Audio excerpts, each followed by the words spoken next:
Hey guys, and thank you so much for clicking on this video. I hope you all had a fantastic Christmas filled with family and friends, and you received lots of awesome gifts, guys. But we're going to be talking about the Batman Part 2 in this video, specifically Robin and Hush possibly appearing in the Batman Part 2, which is super exciting to hear. But guys, if you are new around here, consider hitting that subscribe button so you can stay up to date with all the movie news we have going on this channel. So we're going to jump into this article from comicbookmovie.com. We have the Batman Part 2, rumoured filming start date, revealed, will Hush and Robin appear? As I say, one of the things I'm most looking forward to in Matt Reeves' The Batman universe is the appearance of Robin. I think Robin is a really compelling character, and that kind of dynamic between, Robin, Dick Grayson, and, Bruce Wayne and the Batman, I think that kind of dynamic is really exciting to see on screen and what Matt Reeves is going to do with it. But let's keep reading and see what we can find out about what's going on with the Batman Part 2. So we may now have a better idea of when the cameras are set to begin rolling on Matt Reeves' The Batman sequel, while another source is claiming that both Hugh and Dick Grayson Robin will appear. So previous reports have claimed that the Batman Part 2 was scheduled to begin filming early next year, but with the recent SAG-AFTRA and WGA strikes impacting pretty much every aspect of film production, it sounds like Matt Reeves' highly anticipated sequel has been hit with a delay. Yeah, obviously, guys, we had the Screen Actors Guild. None of the actors could participate in anything to do with paid work, whether it's like commercials, TV shows, or movies. So that strike went on. Then we had the Writers Guild strike as well. So any production that had writers involved, whether they were writing scripts or writing, any part of a movie, TV show, all of the writers went on strike. So that further, put a spanner into the works, if you like. And it looks like the Batman has, got the brunt of that, and it's had been delayed from early next year, starting early next year. And now it looks like filming is going to take place in late summer. So there's going to be a good sort of 6 or 7 month delay with the movie. It could have been a lot worse, but it is what it is. People were fighting for better rights in their work conditions, which is fully understandable. And it is what it is, guys. We just have to accept that there's going to be a bit of a delay, but that's all good as long as we get an awesome movie.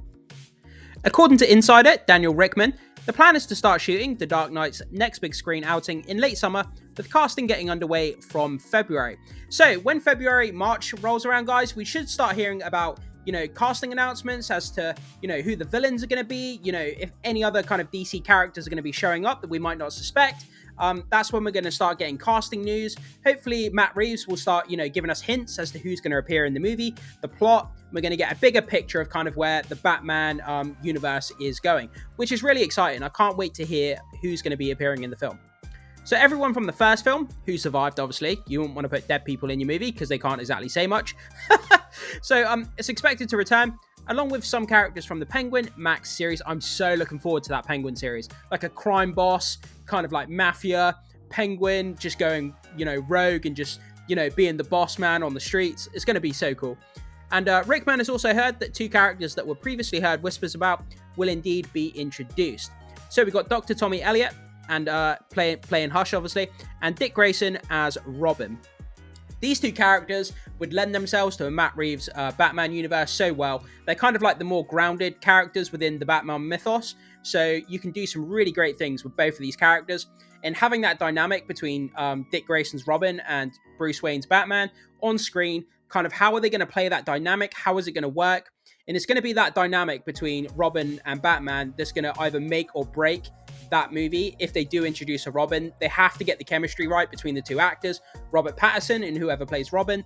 And that's what I'm really looking forward to, how they're going to play off of each other and how that's going to work. That dynamic is going to be really interesting to see. So if you've seen The Batman, you likely have noticed that the groundwork actually laid the introduction of Hush. At one point, the Riddler exposes some dark secrets, revealing that Thomas Wayne played a part in the death of a journalist named Edward Elliot. While this could just be a coincidence, the word Hush even flashes up on the screen at one point.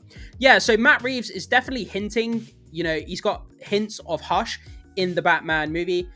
Whether that actually means anything or whether it's just Easter eggs is hard to tell at this point. But we do have a quote further on in this article about Matt Reeves talking about Hush, which we'll have a read of in a minute, guys. So this was probably just an Easter egg for fans at the time, but that doesn't mean Reeves couldn't have decided to go with Hush as the main antagonist of the Batman Part 2 since. Yeah, it well could have happened. You could just put Easter eggs that are kind of innocent Easter eggs, but then if you decide to go with Hush as the main villain for Part 2, then you can kind of, those Easter eggs become obviously more important when you go back and watch the Batman Part 1.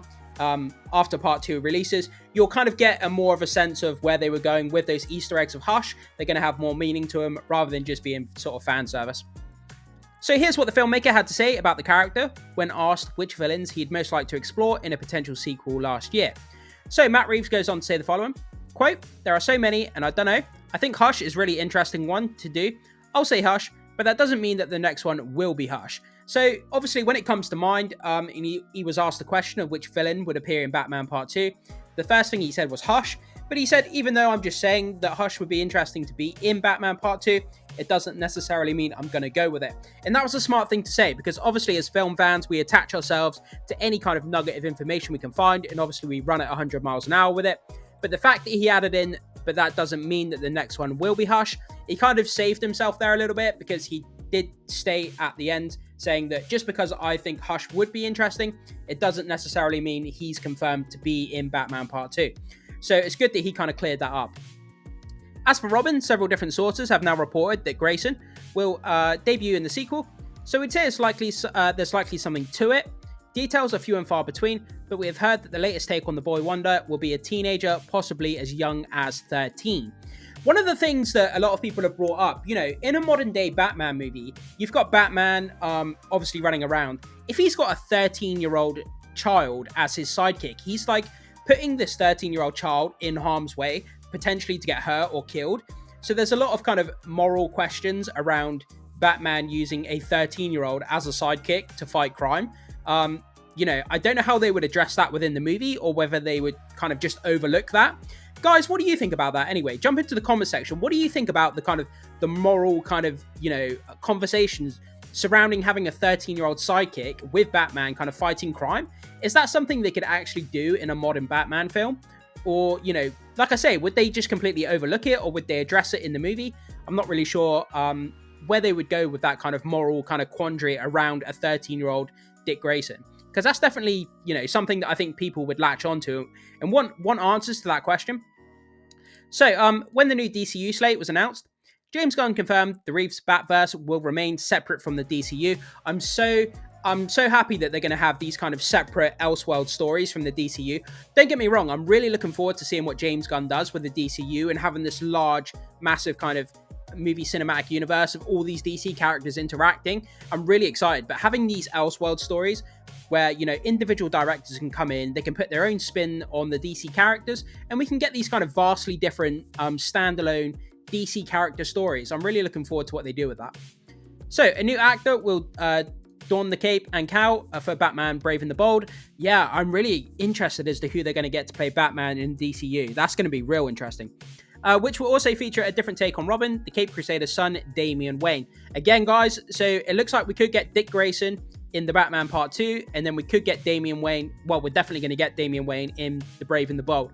So we're going to have potentially two Robins running around, which is going to be very, very interesting. But obviously Damian Wayne being his son, that dynamic's going to be different between Bruce Wayne and Damian Wayne rather than Dick Grayson and Bruce Wayne. You know, it's two different dynamics with two different Robins. So let's see how those dynamics work, if they are in fact in the movies. And yeah, so we have the cast list here, guys. Robert Pattinson, Zoe Kravitz. Obviously, Robert Pattinson is the Dark Knight. Zoe Kravitz was Catwoman. Andy Serkis was, what's his name? Alfred, the Butler. Jeffrey Wright was Commissioner Gordon. Colin Farrell was obviously the Penguin. They're all expected to reprise their respective roles. And there are rumors that the sequel will also feature the debut of Clayface. That's been another huge rumor going around, guys. I've got a video on the channel. I'll post it in the description if you're interested. I did a whole video talking about the potential of Clayface showing up in the Batman Part 2, and there's some fantastic artwork in the video that someone's done of what Clayface could look like in a Batman Matt Reeves movie, and it looks fantastic. So check it out in the description, guys, if you're interested in that video. But we don't have much more to go on. So specific plot details are still under wraps, but we know that the Penguin spin-off series will set up the story. As far as an official info goes, Reeves has stated that his sequel will continue this epic crime saga, but that's about all we have to go on. The Batman Part 2 is set to release in theaters October 3rd, 2025. So we still have a very, very long time to wait yet, guys. You know, sort of like a year in 10 months, like a long time to go. But we have the Penguin series releasing late next year sometime, potentially around the October-November time of 2024, and that's going to set up the Batman Part 2. So it's going to be super interesting to see what they do with the Penguin series. Are they going to introduce new characters with Hush? Would there be Easter eggs to Hush if he is going to appear in Batman Part 2? And how the Penguin series is going to kind of really set up the Part 2 Batman. I'm really interested to see where they go with that. And Colin Farrell as the Penguin, man, he looks so good in that role. And the trailer that we saw, he killed it in the trailer. But yeah, guys, so there we are, kind of just talking a bit about the Batman Part 2, rumours of Robin and Hush appearing. Would you be excited for these two characters to appear in Batman Part 2? And is there any other characters that you would like to appear in Batman Part 2? Any other villains or DC characters that you would love to appear in Matt Reeves' The Batman Part 2? I would like Mr. Freeze. I've always wanted them to do Mr. Freeze. And I think Killer Croc. They've kind of set up Killer Croc because at the end of Batman Part 1, spoilers, if you haven't seen it now, you're obviously not interested. But at the end of the movie, obviously Gotham City is flooded, it's underwater, and I think that sets up a perfect environment to introduce Killer Croc. Killer Croc could swim around the city, he's got the city underwater, so he could navigate around the city very easily. The environment just sets up, a kind of a base where Killer Croc could move around the city and he could commit crimes, and Batman would have to hunt him underwater, like a cat and mouse kind of underwater through, through the tunnels and kind of all of this while it's flooded. And I think that would be an amazing story, having Killer Croc in there. But that's just for me, guys. Like I say, drop into the comment section, let me know what villains you'd love to appear in the Batman Part 2. I can't wait to hear what you guys have to say. Thank you so much for joining me, and once again, guys, I will see you soon.